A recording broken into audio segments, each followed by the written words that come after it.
Hey, hey, hey. This is your girl Gloria Medrano of Heart of the City, San Diego, and I am live. And I wanted to pop in this morning on you guys with a little inspirational word. If you don't know who I am, my name is Gloria Medrano, and I am basically I'm a chaplain, I'm a life coach, I'm a mentor, and I'm just your San Diego girl, friend to so many people. And then I was overseas for many, many years, doing ministry and, just exploring and having a wonderful time. So appreciative of all of the people that supported the ministry for so many years. Now I'm in San Diego and just having a great time reconnecting with old high school friends, my homegirls, the girls from National City. But I'm not from National City. I'm actually from Southeast San Diego. And I grew up on Skyline in a house that my dad built, and I went to O'Farrell and Morris High School. So I later on finished at a school called National University, where I met well, I've always known these girls. I grew up with them, hanging out at my cousin's house when I was like 14, 15. And these girls lived down the block, lived down a couple of houses down from my cousin in National City. And so we hung out quite a lot in National City. And so, yeah, reconnecting after coming back from London with my old high school friends and stuff. If you are blessed, if you still have your high school friends, and you are even more blessed if you are able to still be in their lives as they have grown into incredible, changed, and transformed human beings who do their part in the world and bring hope and inspiration to the world. You are a blessed person if you get to have that, because usually that don't happen. Usually one person is growing and the other one is just getting jealous. We don't practice jealousy in our little group. We practice encouragement and camaraderie. We are comrades together. We give each other room to fail and explore and grow. We've learned this throughout the years of watching each other. So you are blessed if you get to have that. Today, I want to talk to you about a little something I learned along the way. And I must have been about 17, just turning 18. And you probably, I've shared this before, but you maybe haven't remembered it. So I'm going to share it again. I had foster parents, so I was a foster child. And so, yeah, at the age of 16, 17, I when I went into National University in National City, um, I was had some really severe situations going on at home. It became dangerous. Um, and I could even say life threatening. And so the environment was not healthy for learning or going to school. So I did drop out of um, public school in the 11th grade. But I knew that I had something inside of me, a determination, a strong will. And I went back to school. This is where I went back to National University, and my friends were attending there in National City.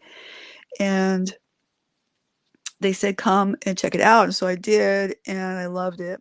So, anyways, these teachers of mine there um, one of them, him and his wife, uh, realized that I was having some trouble at school, right? And so he kind of did an intervention with me because he's a former police officer, and I'm sure that he understood how to do an intervention. So he sat me down and went through a series of questions with me, and he got to the bottom of, because I wasn't telling anyone what was happening in my home. No one knew. So here I am. I'm only 16, 17. I'm a female, and I'm, for whatever reason, I have always had a car. Homegirl has a car no matter what. So I was sleeping in my car because I couldn't go home. And so um I he found out that I was sleeping in my car, and he called up my mom, and my mom came down, and they had a discussion, and suddenly I was being foster parented by this family, right? And so this is a well-educated family. They were in they're very much humanitarian. I mean, properly humanitarian. I mean, this guy was in National Geographic for, for his humanitarian work. So that is who I lived with, you guys. So, um, you know, the the wife was high level artist, and ballet dancer, and just so many things. And then he did humanitarian work. So I got to be a part of that and lived with them. And I went to go visit his father, and at in Coronado. So we were at a dinner in Coronado, and I didn't grow up. I mean, I did. Sorry, I can't say that I didn't grow up going to dinners. I did. I did go to dinners. I went to fancy dinners. To be honest, I had an aunt who, she would put on these really, really fancy dinners up at her home. Um, and and so yes, I did go to fancy dinners, but I wasn't used to, the kids would go have one table and the adults would have the other table. I wasn't used to sitting around the table and having a conversation. So here I am. I'm a little bit, I'm in survival mode. I'm a bit of a rebel. I have no boundaries. I'm just this wild girl, this wild chick, right? All under the age of 18, and I'm just as free as could be. No restraints, no nothing, and I got a car, and so I was at this dinner, and we're sitting around the table, and um, I just was like bored out of my mind. I didn't know how to. It wasn't that I was bored. It was that I was withdrawn and not. It was a different environment, and I was not familiar with how to interact in this environment. So I kind of went to a little chair off to the side, and had to observe for a little bit, right? How to jump in on that. What do I do? And at that moment, the lady who owned the house, she walks up to me and she says, are you okay? And I was like, yeah, I'm bored, like young people do. Yeah, I'm bored. Um, with my arms crossed, and I'm like bit like, slouching over, trying to, in this cool, like sitting cool, kicking back, if it was a wall, I'd be holding it up. So she she she looked at me, and she says to me these words that I never knew at that age what in the world she was saying to me. It just blew my mind. I did not know what she was saying to me until I got older. So I sat down, and she says, Well, let me just tell you this.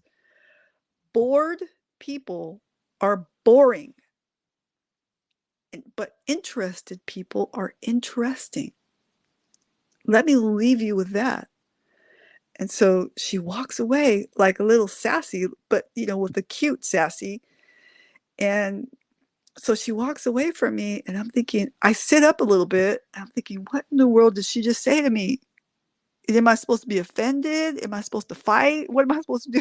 Like, I'm in, you got to remember, I'm in full blown survival mode at this time. I'm in foster care and I'm in a strange environment. I have no clue what's going on. And so this is mind blowing to me, right? And so this stayed with me for years and years. And it was maybe about, I want to say about 3 years later, I'm finished with my education and I land a job as an accountant at San Diego Redwood on Main Street. Yes, right there with the giant flagpole right on Main Street. You guys all know it. It's no longer there, but the flagpole is still there. Um, and I land this job with this loud, wild, kind of hippie, like rich hippie guy who drove a yellow Corvette convertible, also had this super cool um, chopper with the long front end and the big high sissy bar in the back, and with long hair and this big massive mustache. And so he's like, I'm working under him and he's training me.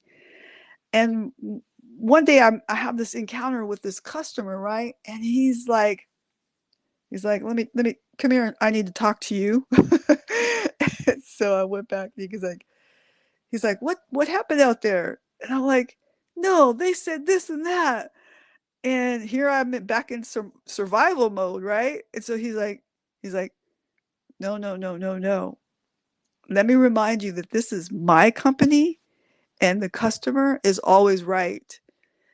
But he didn't end with that. He then said, um, are you open to going to some courses? I want to send you to. And I was like, yes, heck yes. And so, anything to progress, to get a raise, yeah. I was interested. Money, yes, I'm here. I hear you. So he sent me to Dale Carnegie. He sent me to a Dale Carnegie course called How to Win Friends and Influence People. And it was it wasn't the sales course one, it was the self-help one. And this one was more of social skills, basically. And so when I went to this course, all of the things that one lady told me, bored people are boring, was enlightened to me at this Dale Carnegie course on how to win friends and influence people. Because here's the lesson for today, a little inspiration maybe for you all. You're listening on LinkedIn and on other platforms here that I'm streaming onto. You guys, it is never about you, okay? Some of the stories that I share, they're my story, but the story has included you, okay? The story is about how you can see yourself in the place of what I was doing at that time, right? Because we've all been there. We've all been young at one point. Some of you are still young and still growing and learning and have so many things to bring to the table. And another thing I want to say is it's okay to this is what I'm, I've been in the Uber driver before I share the rest of my story, but lately I've been in with the not Uber, not Uber. Let me change that. Lyft. Some really cool young folks driving Lyft, okay, doing some really cool things, artistic things, and they ask me. I listen to their stories, and then I ask them a few questions. What is the most inspirational thing that anyone has ever told you? Many of them can't think of what that was, and some can. And then they ask me after that, what would be something that you would leave for advice? And I would tell them this: any millennial listening, it is okay to mess up. Get that out of your head that you're going to be perfect. We all have to have a starting point. I was a high level athlete when I was young, and I had to have a starting point. I failed, I crashed, I broke bones, gashed open my gashed open, gashing wounds where I had to have stitches and all kinds of stuff. And there was a starting point to that before I became high level. There was a failing. There was even competition where some of the competitions, people didn't want me there. They kicked me off the track, by scooting me up, coming up underneath me, and pushing me up off the track. Um, Even sometimes kicking my bike up off the track.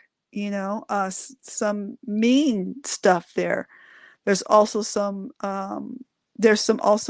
training, some competitive, this is how you do it. I'm going to show you once, they'll go try it kind of situations, right? But all in all, I thought when I started that I had to get it all right away, perfect. And that I was all in my mind, I could do it.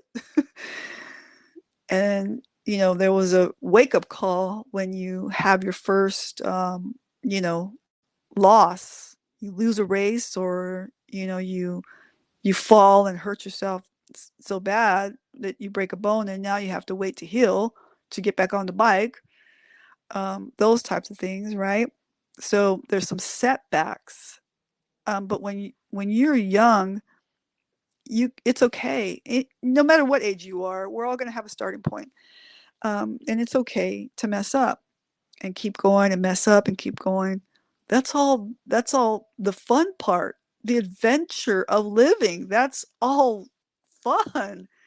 And if you can look at it like that, that's the adventure of it.